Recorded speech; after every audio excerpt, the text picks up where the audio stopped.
Probably don't need to press the brakes to turn it on either. No. Turn it to the right, yeah. Don't need to pump the gas. A little bit, maybe. Yep, Ooh, there you go. classic Chrysler sound, isn't it? It is. Like it. And it actually started that time, which is fantastic. All right. Muzzer, so handbrake there, and you've got the park brake there that needs to go up. Okay, so we got it started. So the park brake comes up. Park lever, yep. Comes up. Straight up from that one. And it's in neutral here. Neutral there, and then next one down to drive. That's it. Right. Sweet. Ooh, Oh, yeah. push button. Has it really got a full tank of gas, or is that a trick? I stopped off just before we pulled in here. We're doing more than 5 miles, so we need to top her off. Oh, we'll be topping up on the way as well. Got to watch out for that nice BMW in front of us. Yeah. It might stop us, mate. I'm not sure. And I really, yeah. Not sure about the power steering. Yeah. Oh, ooh, come on. There we go. We're good. We're good. Plenty of rubber on these tyres. Ease back into it. There we go. Right. So today I'm driving my brother's car. This is my brother Taryn. He's also my best mate. He married my sister. What's up with that? Ooh, thanks for that. It was good fun. And this is your Belvedere. It is, yes. Plymouth Belvedere. It's a 1963 Plymouth Belvedere. Came out with a 318 polyspherical cylinder head, which is quite an old design now. In fact, they sort of phased them out I think in the mid-60s, in fact. But this particular one, being in New Zealand and being right-hand drive, is kind of rare because... so it's a New Zealand new? It's New Zealand new, that's right. And so I guess there was some sort of scheme in New Zealand, so they were assembled down in Wellington, Porirua, I think it was, by Todd Motors, who do all the... yeah, Todd Motors brought in all the Chryslers and all the Mitsubishis, didn't they? That's right, yep. Yeah. And, big family, in fact. But, so having the right-hand drive in New Zealand is actually it's fantastic for the drive-through in the car parks. Yeah. I don't know how people get by with the left-hand drive doing that sort of thing. So the first thing I noticed is the difference in height between the gas pedal and the brake. Oh, yes. Yeah, there's no rushing to brake. It's way up there. And when you do rush there and push, it doesn't always stop. So has it got drums all the way around, or just... So originally it did have 10-inch drums, that's right, but I've just done a conversion for safety's sake, really. And so now I've got front discs. Okay. Still drums in the back, and they work great. In fact, I spent a bit of money to get it all working quite well there in that sense. It does stop a little bit better than it used to now. Sounds great though. Ooh. Yeah. Yep. So it's so strange with this steering wheel, this hard steering wheel, like the 60s steering wheel. Yeah, and it's so big yet so thin to sort of grab. So it takes a bit of getting used to. Yeah, my father used to have Valiants when I was growing up. It feels a lot like a Valiant. Yeah, closely related. Yeah. So that was the Australian Valiant, right? Yeah. So they also had Plymouth Valiants as well, which smaller car. Yeah. But I guess the Aussie Valiants were based on those, I believe. So, do you know if any of the Australian ones? I think they did have push button auto as well. Some of the really. Yeah, maybe. I never saw it. His one had column. Yeah. Okay. Right. Yeah, but it would be the same gearbox likely. Yeah. So this is an A727, which is it's got a very good name, the 727. It was the same gearbox in good old Dukes of Hazzard, and pretty much any of the big MOPARs. Here we go. Into the Prius. Into the Prius. Gee, those... The Priuses get all the girls. They're popular. Yeah. So you can adjust the kick down, I believe?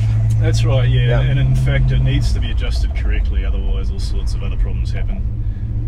With an automatic, it's a fight to get the oil in the right places to make sure that certain bands kick in at the right time, and if you don't get it right, you can actually wear them out quite quickly because they're not getting full pressure, etc.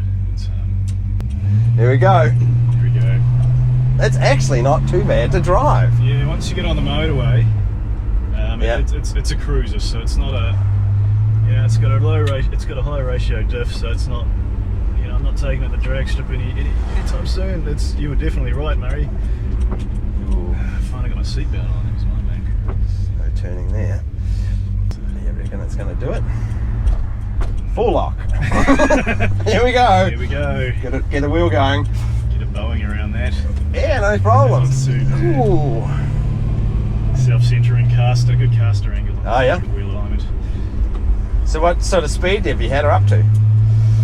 I've just recently had the motor reconditioned, and so I've had it up to about probably 95 mile an hour, so I haven't gone much faster than that. Well, so what do you think the engine's putting out?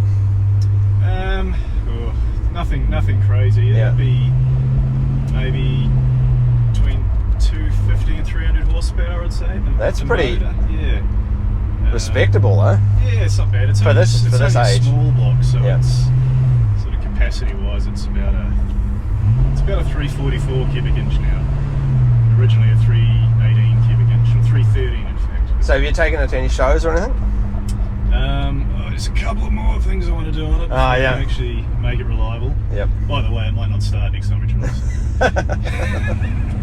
But I have taken it a few car shows. There's one on every month down on the North Shore here.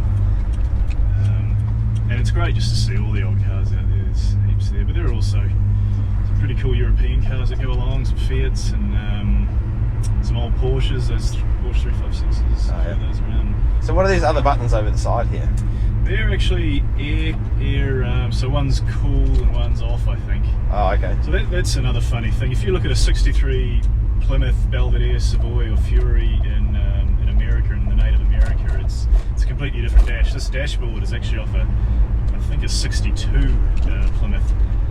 And I guess it's just how they were assembled over here. There's those sort of quirks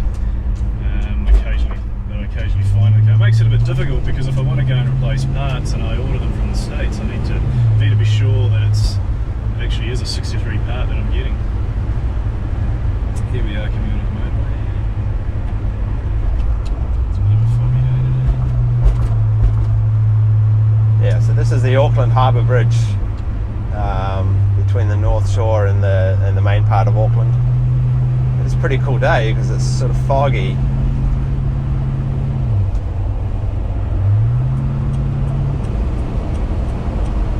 So do people know what this car is? I bet no one knows what this car is when they see it. Very rare does anyone get it. I've had one person know what it is. But, The engine is super responsive though.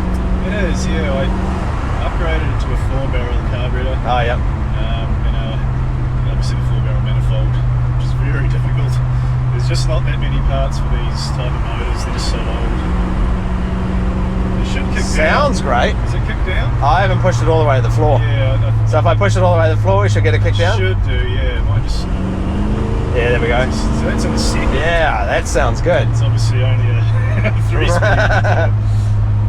Well, you know, 3-speeds were continued right into the 80s, didn't they? That's right, yeah. And probably only a few years earlier than this car, I think a 2-speed was the standard for these cars anyway. Oh, a 2-speed. Yeah. Oh, that'd be bung. Chev, I think, called them a power glide, and it was basically high and low. So, if you're lucky, you got reverse. Yeah. And is the tank one of those tanks where you fill up behind the it is, yeah. license plate? Rip the old license plate off. And nice. Exposing the tank there, no lock on it, but that's fine.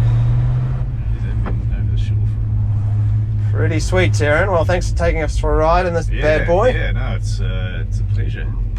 Thanks very much for giving me the opportunity. Sweet.